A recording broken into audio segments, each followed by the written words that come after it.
সামান্য কিছু মুহূর্তের কষ্টের জন্য কখনো নেক আমল ছাড়বেন না।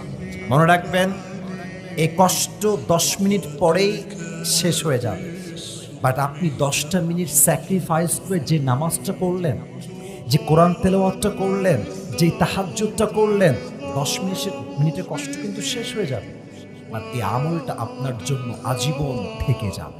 ঠিক না মনে? আচ্ছা, এখন তো গরমকাল নয়, এখন তো শীতকাল। আমি জানি ভোর রাতে উঠতে খুবই কষ্ট হয়, আমি জানি তাহাজ্জুদ পড়া বিগ চ্যালেঞ্জ, আমি জানি ঠান্ডা পানি দিয়ে ওযু করতে খুবই কষ্ট হয়, এটা আমি খুব ভালো করে বুঝি। বাট কষ্ট করবেন, 5 মিনিট পরে দেখবেন ঠান্ডাও শেষ, কষ্টও শেষ।